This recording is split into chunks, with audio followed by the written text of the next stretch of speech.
Welcome to the Wellness Protocol, your source for guidance on metabolic health, hormones, and longevity. I'm Dr. Alessia Roehnelt, double board certified endocrinologist, and on each episode, I'll share simple tools rooted in science and experience to help you feel better, live longer, and take control of your health. Welcome back to the Wellness Protocol, your go-to podcast for holistic insights on hormones, metabolism, and longevity. I'm your host, Dr. Alessia Roehnelt, board-certified endocrinologist and advocate for evidence-based wellness. Today's episode is all about a topic that's literally everywhere, GLP-1 medications. You've probably heard the names Ozempic, Mounjaro, Wegovy, all of those in the news or on social media. But what exactly are these medications, and are they right for you? Today, we're deep diving into what these GLP-1 medications are, what they were invented for, their benefits, their risks, who can truly benefit from using them. And if you're curious about using these medications, considering them for yourself, you definitely want to stick around because we are going to break down the good, the bad, and the realistic. Now, don't forget to subscribe, leave your comments or questions, and share this episode because your feedback helps shape our future conversations and what you want to hear discussed. So let's get started. What are GLP-1 medications? Well, let's start with the basics. GLP-1 stands for glucagon-like peptide 1, and it's a hormone that is naturally produced in your body, especially in your gut. The hormone really plays a critical role in managing blood sugar levels as well as controlling hunger. Medications that mimic GLP-1 are those that I'm sure you've heard of. Most famous would probably be Ozempic, which is the brand name for a drug called semaglutide.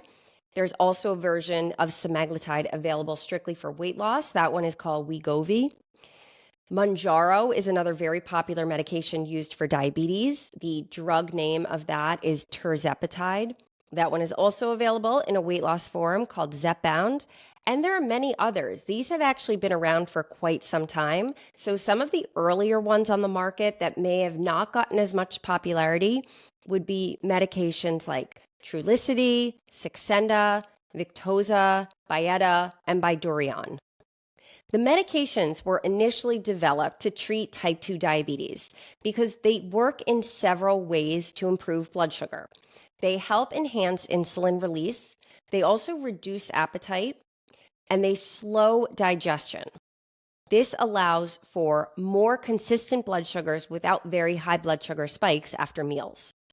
The GLP-1 medications first appeared on the market years ago in the early 2000s. In 2005, the FDA approved the first GLP-1 medication, which was called Byetta. And it wasn't until later in 2010 that another medication called Victoza was approved to treat diabetes.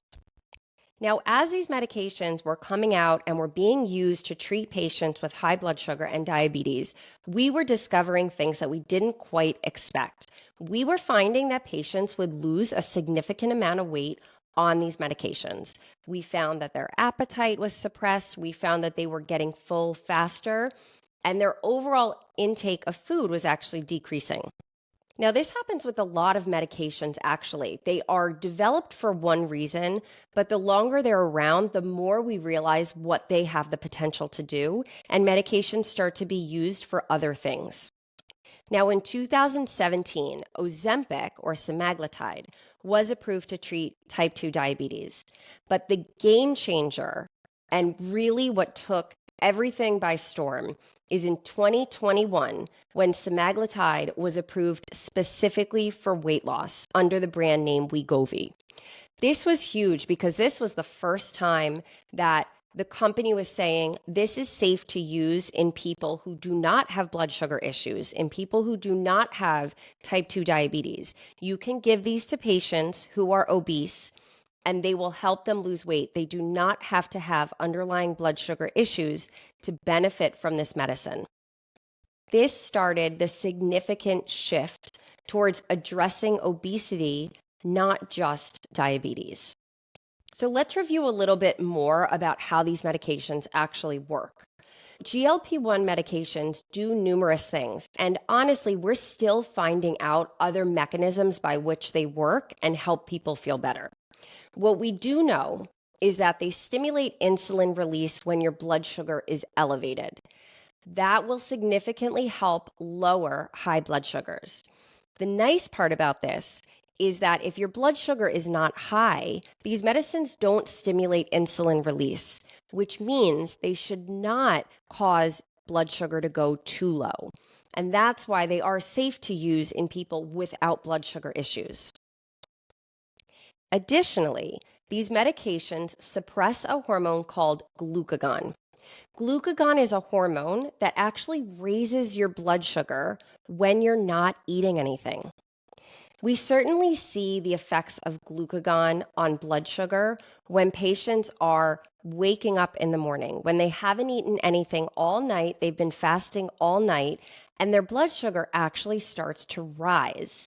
I have patients come in the office completely confused about this because they say, I wasn't eating anything, I was sleeping. How is it possible that I'm waking up in the morning with a higher blood sugar than when I went to bed?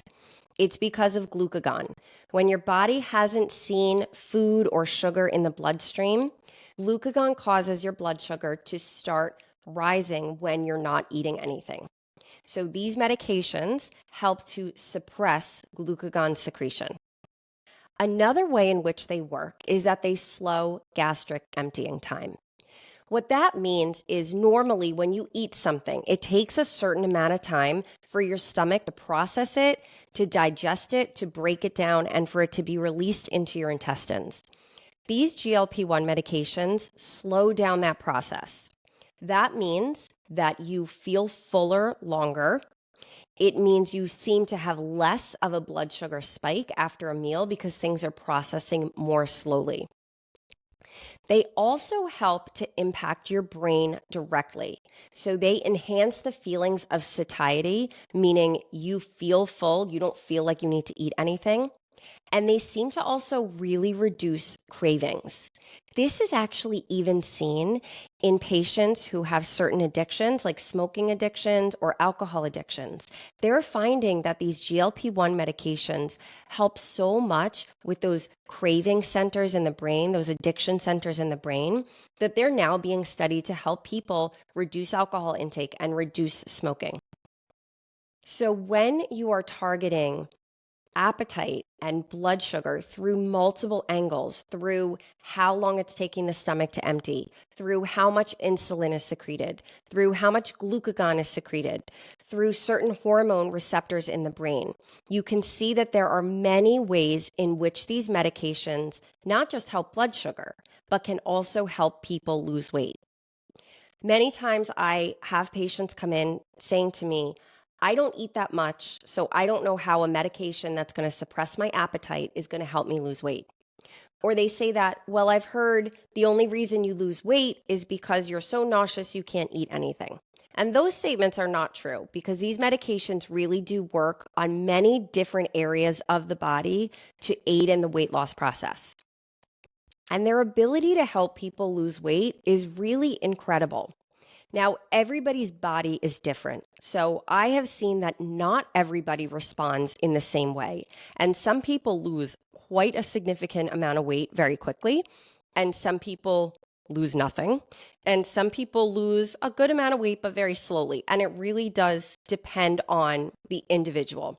But in general, studies have shown that on medications like Ozempic or Wegovy, people can lose at least 15 to 20% of their body weight, which is really unprecedented for any other weight loss medications that we've had on the market. In the old days, when we were using different types of medications like pills to help with weight loss, we might see 5% of body weight loss, maybe 10 in a patient that responds really well. So 15 to 20% body weight loss is really an incredible number. And other medications are showing even more promise. For instance, Mounjaro, tirzepatide, Zepbound, all being really the same medication, they're showing even more weight loss than that. And they seem to actually cause more weight loss than Wegovy or Ozempic do. But it's really important to note that this type of weight loss really depends on the person. Because when you use these medications as tools to help with weight loss, not just relying on them to do all of the work, When used as tools, they can be very helpful. When combined with a healthy diet, adequate protein intake, and a good exercise regimen, especially one focused on building muscle, we can see incredible results from these medications. But when used alone without those lifestyle changes, we generally do not see as great results. Now, while these medications are really incredible in terms of what they can do for your health, they also do come with some side effects. The most common side effects are those related to the GI tract. So think about it. We are slowing the amount of time it takes your stomach to empty so that you feel fuller longer, you digest food a little bit slower, less of a blood sugar spike. But what that can mean is maybe you feel a little too full. Maybe you feel bloated. Maybe you have some nausea. Maybe it gets as extreme as vomiting. Maybe you start to develop acid reflux that you haven't had before. We can also see GI side effects kind of more downstream in the intestines. So some people get a little bit constipated because, again, you are slowing down the GI tract. Other patients can actually have the opposite effect and develop diarrhea on these medications. Now, these side effects generally are mild and generally do go away as you continue the medication. However, there are a few pretty serious, severe GI side effects that are uncommon but possible. One is that sometimes, especially if you have underlying gallbladder disease, they can worsen gallbladder disease or even cause it. So if you're on one of these medications and you start to develop pain on your right side, just under your right ribs, that might be a sign that you are having a gallbladder side effect, and that absolutely needs attention and medical treatment. Additionally, these medications may be associated with something called pancreatitis, which is inflammation of the pancreas. The pancreas is what sits kind of right under your rib cage, right near your stomach. And pancreatitis is essentially inflammation of that organ. This would feel like very severe stomach pain in the front that wraps around to your back. It can cause nausea, it can cause vomiting, it can cause diarrhea. It can be life-threatening. So if patients are on these medications and developing these side effects, we generally stop the medicine right away and have the person seek immediate medical care in the emergency room. Now, one possible side effect that has gained some press from time to time is the idea of thyroid tumors or thyroid cancers. Now, when these drugs were initially developed and studied in rats, there was an increase in a type of cancer called medullary thyroid cancer. This is a very uncommon type of thyroid cancer. It is not the most common type by any means. The most common types of thyroid cancer are papillary thyroid cancer or follicular thyroid cancer. But medullary thyroid cancer was seen as an increased risk in rat studies. Now, over time and with many years of these medications being studied, more data is coming out to suggest that these medications do not increase the risk of common thyroid cancers like papillary or follicular. However, because of what was seen in rats, we generally do not recommend these medications to people with a history of medullary thyroid cancer or even a family history of medullary thyroid cancer. Therefore, making sure that if you're going to start one of these medications or have one of these medications prescribed, you've had a thorough discussion with your doctor. Your doctor knows a very solid family history on you, and you discuss all of these potential risks. So who would be a good candidate for one of these medications? Now, in terms of official approvals and what some insurance companies cover for, or the typical patient that these are prescribed for, we do have certain guidelines. So generally these medications, when used for weight loss, are approved for patients who have a BMI or body mass index over 30, or they're overweight with a BMI over 27, and a health-related complication like high blood pressure, high cholesterol, high blood sugars, etc. They are also approved for treatment of diabetes. even in patients who are not obese, but we certainly prefer to use them in patients who are obese and do need to lose weight. Now, while those reasons are the official approvals for these medications, we sometimes do use them in patients that fall out of this category. But one thing I would consider is the patient's overall health.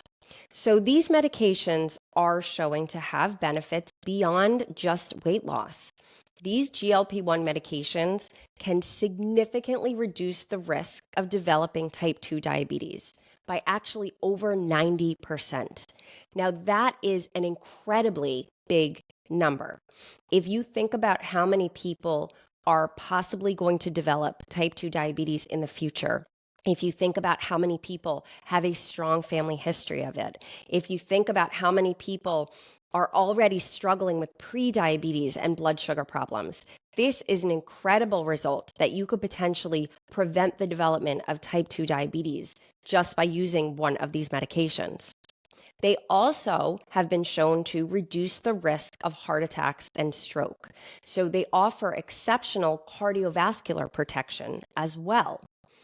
And there's emerging research right now that's exploring other benefits, like reducing inflammation, for improving or treating fatty liver disease, even possibly protecting against cognitive decline. And we talked about before that they may even be used in the realm of addiction medications. So when I think about these medications, I think of them as long-term medications. They are going to help lower body weight. They are going to help prevent development of certain diseases like diabetes. They are going to potentially reduce your risk of a heart attack or stroke. They might even potentially reduce your risk of developing fatty liver or cognitive decline. So they have a lot of preventative medicine characteristics. When people do start these medications, it does seem like they need them for the long term. And that's where this becomes a very important discussion with your doctor about whether you should start one of these or not. If you are a person that is already starting to develop medical conditions like high blood pressure, high cholesterol, blood sugar problems, heart disease, then you could really look at these medications as maintenance medications to prevent other medical issues in the future, and that they would be a good idea to use long term. However, if you don't quite have any of those medical problems, or maybe you're not that overweight, you're a few pounds over where you'd like, but you're not really in that overweight or obese range, you might want to really consider not starting one of these medications. The reason is because we're finding that when people use them for a short period of time and then stop them, they generally do tend to gain that weight back. There are newer studies showing that when you lose the weight on these medications, you lose mostly fat, but a little bit of muscle. Now, that's normal for just weight loss in general. Even if you were losing weight with diet and exercise, that's what would happen. You would still lose a little bit of muscle. But some studies are suggesting that when you regain weight after stopping them, you're actually only gaining fat.